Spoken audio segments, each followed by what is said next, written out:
আসসালামু আলাইকুম দর্শক, এই মুহূর্তে আমরা আছি অমর ২১শে বইমেলা ২০২৫-এর মেলা প্রাঙ্গণে। বরাবরই আমরা নতুন কোনো লেখক, প্রকাশক এবং লেখালেখির মানুষের সঙ্গে কথা বলে থাকি। তারই ধারাবাহিকতায় এখন আমি যে মানুষটির পাশে বসে আছি তিনি হচ্ছেন এইচ এম ফারুক। ব্যক্তিজীবনে সাংবাদিকতার সঙ্গে জড়িত এবং তিনি লিখে চলেছেন একের পর এক বই। যে বইটি আমি এই মুহূর্তে হাতে নিয়ে আছি বইটির নাম হচ্ছে মেরুকরণের রাজনীতি, শাহবাগ শাপলা বিতর্ক। খুব মানে চমৎকার একটা নামকরণ, যদিও এই সময়ের জন্য। তো আমরা এই বই সম্পর্কে এবং লেখালেখি সম্পর্কে ভাইয়ের সঙ্গে কথা বলবো। আসসালামু আলাইকুম, কেমন আছেন? জি, ওয়ালাইকুম আসসালাম। আলহামদুলিল্লাহ ভালো আছি। আপনি ভালো আছেন? আলহামদুলিল্লাহ, আমিও ভালো আছি। এই যে বইটা শাহবাগ শাপলা বিতর্ক, খুবই ক্যাচি একটা নাম।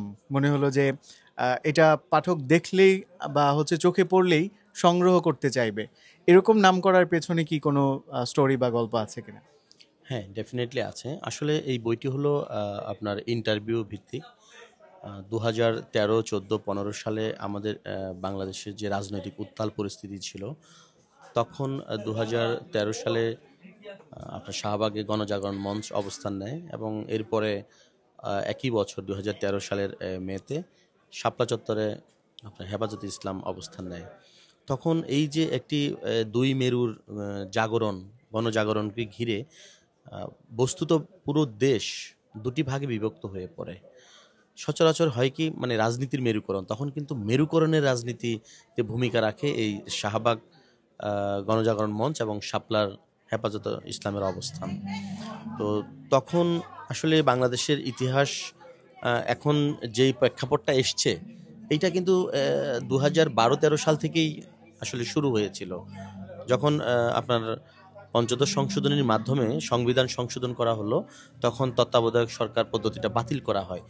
এই যে নির্বাচন পদ্ধতিতে তত্ত্বাবধায়ক সরকারের যেই প্রসঙ্গটা ছিল, এইটা বাতিল করার পরে আপনার বড় বড় রাজনৈতিক দল, বিশেষ করে বিএনপি, জামায়াত ইসলাম এবং অন্যান্য অনেকগুলো রাজনৈতিক দল আপনার এইটার বিরুদ্ধে রাজপথে অবস্থান নেয়।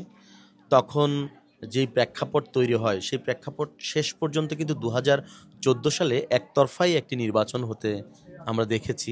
সেখানে বিএনপি, জামায়াত এবং অধিকাংশ বাম দল বা বিভিন্ন রাজনৈতিক দল অংশগ্রহণ করেনি।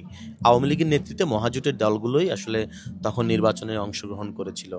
তো তখন যেই প্রেক্ষাপট, সেই প্রেক্ষাপটের সূত্র ধরেই কিন্তু আজকে ২০২৪ সালে এসে আপনার একটি বড় অভ্যুত্থান ঘটে গেল।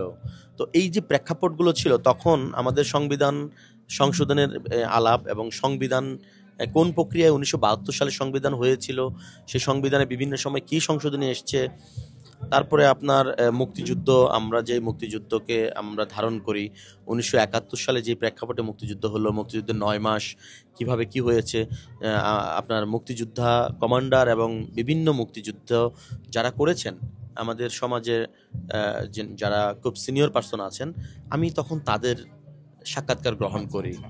তো ভাইয়া, এটা মূলত একটা সাক্ষাৎকার ধর্মী গ্রন্থ। জি, এটি একটি সাক্ষাৎকারধর্মী গ্রন্থ। এখানে ২৫টি সাক্ষাৎকার আছে, ৩১২ পৃষ্ঠা। একেকটি সাক্ষাৎকার আপনার শাপলা হেফাজত এবং হচ্ছে শাহবাগ গণজাগরণ মঞ্চ, এর বাইরে আর কোন কোন প্রেক্ষাপট বা কোন কোন সময়গুলোকে আপনি লেখার মাধ্যমে তুলে আনতে চেয়েছিলেন, সেই বিষয়গুলো যদি একটু সংক্ষেপে আমাদেরকে বলতেন। ধন্যবাদ। আসলে এখানে শাপলা শাহবাগ যেমন এসছে, তেমনিভাবে এসছে আমাদের মুক্তিযুদ্ধের ইতিহাস। তেমনিভাবে এসছে আপনার আমাদের নির্বাচনের ইতিহাস, রাজনীতির ইতিহাস, রাজনীতির বিভিন্ন প্রেক্ষাপটে যে পরিবর্তনগুলো এসছে সেই ইতিহাস, আমাদের বাংলাদেশের সাথে পার্শ্ববর্তী রাষ্ট্র ভারত, মিয়ানমারের সম্পর্কের যেই জায়গাগুলো, ওগুলো এসছে। সব মিলিয়ে বলা যায় আসলে এটি একদিকে যেমন আমাদের রাজনীতির ইতিহাস এসছে, তেমনি আমাদের যেই সংস্কৃতি, হ্যাঁ, আমাদের যেই বিভিন্ন পালা বদল,